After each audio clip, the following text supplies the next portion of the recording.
sagantaa keenya har'aan dhimma ajjechaa godinaalee Wallaggaa Bahaa fi Horroo Guduruu Wallaggaa keessatti irra deddeebiin uumamu irratti gabaasa bal'aa qabna. Uummati maal jedha? Deebiin mootummaa hoo maali? Abbaan ajandaa kana warruma abaa'oo shaneetii fi amara keessaa immoo finxaaleeyyiin shiftoonni jiru. Jara lamaan walitti dhufanii miidhaa qaqqabsiisuudha yaalanii. Balaa ibiddaa Finfinneetti uumameen miseensa maatii tokko keessaa daa'imman dabalatee namoonni 5 du'u.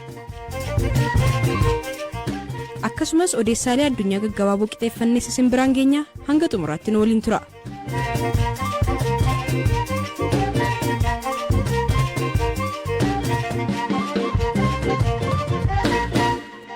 Jimaata darbee Finfinnee bakka Kolfee Qaraanioo jedhamuun beekamutti halkan naannoo sa'aatii 5tti balaa ibiddaa mana jireenyaa tokko keessatti uumameen abbaa fi daa'imman isaa 4 du'u maatiin BBC'tti himani. Haadhi isaanii aadde Amsaal Yirgaa garuu daa'ima harma hoosistuu umurii 10 waliin balaa kanarraa ooluu dandeesseetti. Obboleessi Amsaal obbo Abrahaam Yirgaa haala uumamee akkasiin BBC'tti himera. Ka'umsi isaa yeroo sanatti mana keessatti nyaata bilcheessaa turte dungoos ibsatanii turani. Sababiin isaa naannoo Kolfee Qaraanioo guutummaatti ibsaan hin jiru ture. Abbaan warraa ishee soofaarra mucaa ishee tokko waliin rafee ture. Isheen ammoo daa'ima ishee tokko mana ciisichaatti raffisuuf harma otuu hoosistuu achumaan akka hirribni ishee fudhate natti himte. Tasa yeroo dammaqxu abidda jiru agartee daa'ima hoosistuu sana qabattee baate. Achii booda yeroo manatti ol deebitee ijoollee ishee kan baasuuf yaaltu ollaan akka abiddatti hin seenneef ishee oolchani. Warra kaan garuu lubbuun oolchuun hin danda'amne. Ijoolleen ishee arfanii fi abbaan warraan aarri ukkaamsee lubbuun isaanii darbe. Ijoolleen aadde Amsaal lubbuun isaanii darbe 4 umurii ganna 15, 11, 8 fi 6 ta'uu isaanii kan himan obboleessi isaanii kun hundi isaanii gara hospitaalaa geeffamanis utuu hin ga'iin lubbuun isaanii akka darbe himuun tarii utuu gargaarsi dafee qaqqabeera ta'ee lubbuun nama tokkollee ooluu dandeessi jechuun BBC'tti himaniiru. Ambulaansiinis konkolaataan ittisa ibiddaas kan dhufanii erga ibiddi dhaabbateedha. Utuu dafanii dhufanii jiraate daa'ima tokko yookaan 2 lubbuun oolchuun tarii ni danda'ama ture kan jedhu dhaga'eera. Ambulaansichi balaa abiddaa ta'uu utuu beeku harka qullaa homaa utuu hin qabatiin oksijinii illee utuu hin qabatiin dhufe. Konkolaataan gara mana isaanii ga'uuf daandiin waan hin jirreef namootni bahatanii yeroo achitti isaan geessan mucaan isheen hangafaa harmee koo jettee bo'aa akka turte nutti himaniiru. Ta'us hundi isaanii lubbuun isaanii darbeetu hospitaala ga'an. Waan akkanaa maatii ofiirratti miti orma irratti iyyuu yeroo uumamu dhaga'uun ni cima. Reeffa 5 awwaaluun baay'ee cima. Obboleettiin koo sammuu isheetti deebi'uun baay'ee itti cimee ture. Eessatti akka isaan awwaalaman kan barteeyyuu har'adha. Dubbii himaan Koomishinii Ittisa Balaa Ibiddaa Finfinnee obbo Gullilaat Geetaanaa balaa kanaan lubbuun namoota 5 darbuu mirkaneessuun ka'umsi ibiddichaa maali kan jedhu ammoo qoratamaa jiraachuu BBC'tti himaniiru.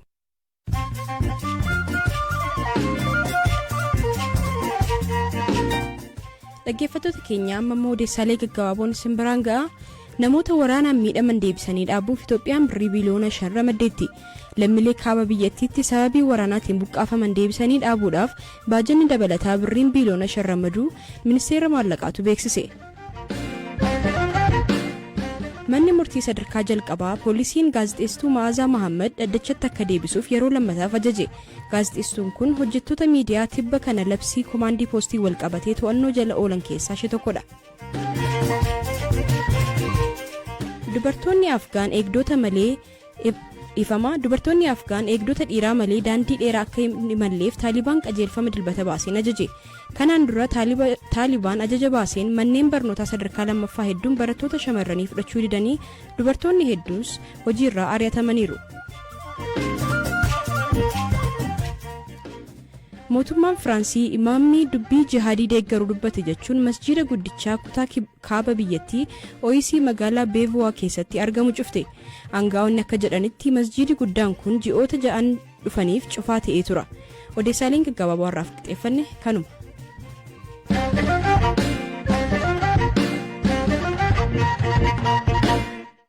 Wanti isa bakka waanuma ulfaataa ta'ee hundumti maatiin namaa manni namaa keessumaa manni Oromoo kan fakkaatu achitti wanti tokko kana keessatti hafe miin isaas baarriin isaallee addadha. Waan namni ammana hin jedhamu kan du'e dargaggeessi dubartiin illee kan mucaa wajjirraan qalamte jirti. Reeffa immoo sakaraa irratti kukkufee jiru immoo ofuma isaanii gaarii naa gottotanii maali naa gottotanii reeffi tokko akka hin argamne kallayyaatti makanii guuranii masaanumti malee nama karaa marratti fixanii fitu.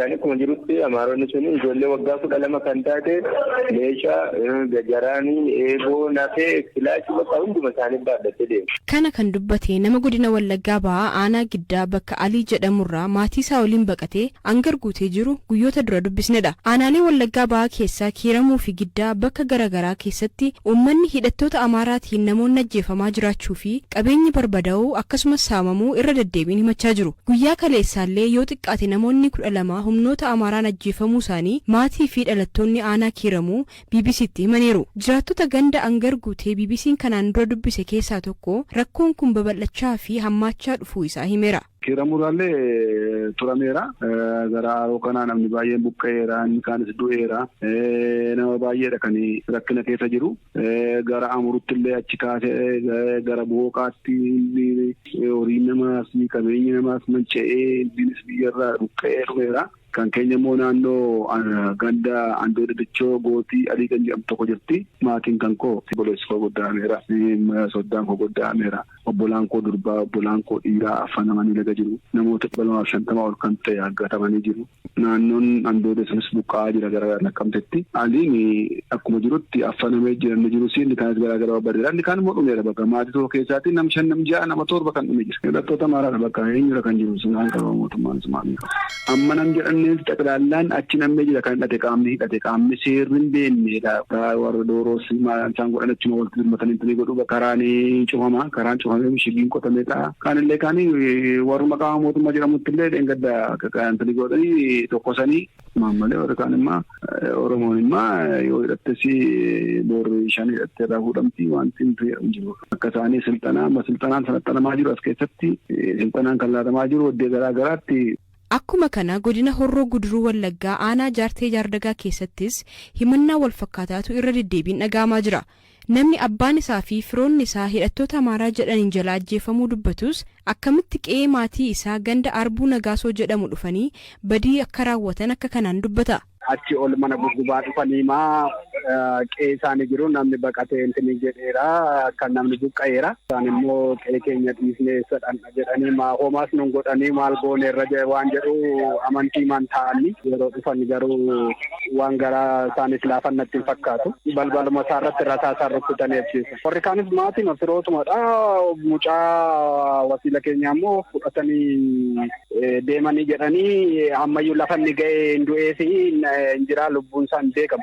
Ka'umsa rakkoo sanaa waan beeknu hin qabnu akka haasa'amaa jirutti qaamni mootummaa mormuu naannoo sana jira.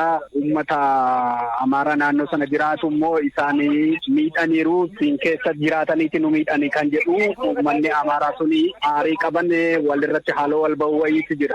Akkaataan ittiin tinite namni buqqa'ee amma naannoo sana nama tokko argachuu hin dandeessu. Namni boo'icha boo'ee hin jiru namoonni 5 boolla tokkotti awwaalaman. Horiin hundi lafa jiru hin beekamu. Godinaalee Wallaggaa Bahaa fi Horroo Guduruu aanaalee adda addaa keessatti walitti bu'iinsa sabummaa irratti xiyyeeffate kanaan yeroo garaagaraatti namoonni ajjeefamuun buqqa'uu fi qabeenyi barbadaa'uun akkuma itti fufetti jira jedhu jiraattonni. Rakkoo hamaa irra gahaa jiru jiraattonni himatan kanaaf deebiin mootummaa maali kan jedhu irratti hoogganaa biiroo bulchiinsaa fi nageenya mootummaa naannoo Oromiyaa obbo Shaafii Huseen waa'illi keenya ammayyuu ittaanaa dubbisee ture. Kunooti. Godina Wallagga Bahaa fi Horroo Guduruu Wallaggaa keessatti hidhattoonni Amaaraa qawwee hidhatan midhaan gubuu qe'ee mana gubuu horii keenya fudhatan jedhanii qonnaan bultoonni godinoota lamaarraa dubbisnee nutti himan kana quba qabdu maali sababni isaa? Wantichi akka waliigalaatti hidhattoota Amaaraatu hin taane finxaalii Amaaraati shiftaa Amaaraatii fi hidhattoota 5 abaaboo 5tu walitti dhufanii Oromoos saba Amaaraas ammas akka waliigalaatti sablammii naannoo sanaa jiraattota hojjetaa mootummaa hooggansa miidhaa jiru. Abbaan agandaa kanaa warruma abaaboo shaneetii fi amara keessaa immoo finxaaleeyyiin shiftoonni jiru. Jara lamaantu walitti dhufanii miidhaa qaqqabsiisuudha yaalanii qaamni kan keenya immoo tarkaanfii hadhaawaa fudhataa jira. Amma jiraattonni dubbisne inumaa mootummaan nu birmataa hin jiru jedhu. Lakkinni dogoggora. Durumaa garuu rakkoon kun akkamiin dhalate? Fedhiidhaan ni fedhii siyaasaati. Kan waraana bilisummaa Oromoo fi kan hidhattoota Amaaraa ergami siyaasaa isaanii gargari garuu maaltu walitti isaan fidere? Kan tokko jira taasise kaayyoon isaanii lamaanuu kaayyoo badiisaati. Biyya diiguu, saba buqqisuu, qabeenya barbadeessuu, boolii uumuu yoo danda'an sirna kana diiganii mootummaa ce'umsaa hundeessuudha. Sirna diiguu irratti biyya diiguu irratti tokko ta'ani. Hidhattoonni Amaaraa sun achuma warra jiraatan immoo naannoo Amaaraarraa dhufan? Achi kan jiraatan jiru. Achuma jiraatu. Akka jiraattonni dubbisnee jedhanitti inumaa mootummaan isaan maayinooritti jedhee meeshaa fa'aa kennaafii jedhanii fa'aa himatu. Maali deebiin keessan? Addatti jira meeshaan kenname hin jiru. Garuu immoo akka atis quba qabdu meeshaa qabu jedhu dhuunfaadhaan durii kaasee jechuudha. Meeshaa sanaan bakka tokko tokkotti miidhaa kan qaqqabsiisan jiraachuu mala. Garuu rakkoo kana to'atanii uummata qeetti deebisuudhaaf qophaa'ummaa fi ciminni mootummaa qabu hangami ammas uummanni mootummaa nu gateedhanii waa wawaataniif kanas hin gaafachaa jira. Mootummaan dhugaa dubbachuu booda ejjennoon isaa ejjennoo olaanaadha. Karaa lamaan tokkoffaa kaayyoon humnoota badii walitti michoomanii biyya diiguudhaaf deemaa jiran kun dogoggora ta'uusaa uummanni beekuudhaa qaba, dargaggeessi beekuudhaa qaba, jiraattonni akka waliigalaatti godinaalee sana keessa jiran, naannolee sana keessa jiran beekuudhaa qabu. Mariin bilchina qabu karooraan hoogganamee gaggeeffamaa jira. Kana faana tarkaanfii fudhachuudha. Akka naannoo keenyaatti kanan jala mureessatti dubbachuu danda'amu yoo fagaate amma booda torbee 2-3 torbee 4 fudhata. Hunda isaa qulqulleessine keessaa bahuudhaaf. Warri finxaaleeyyiin Amaara keessaa bakka buutes Amaara bakka hin buutu shiftaadha. Abaaboo Shanees ergamtuu wayyaaneeti bu'uuraan qabanu. Amma jiraattonni kun jedhanitti ajjeesanii fa'aa boollatti naquu jedhu. Wanna suukaneessaa baay'eetu dhaga'ama obbo Shaafii. Inni qilleensa irratti dubbatamu qorannaa barbaada. Garuu odeeffannoo isin qabdaniin xiqqaadha moo baay'eedha moo maal jechuu dandeenya? Xiqqaadha.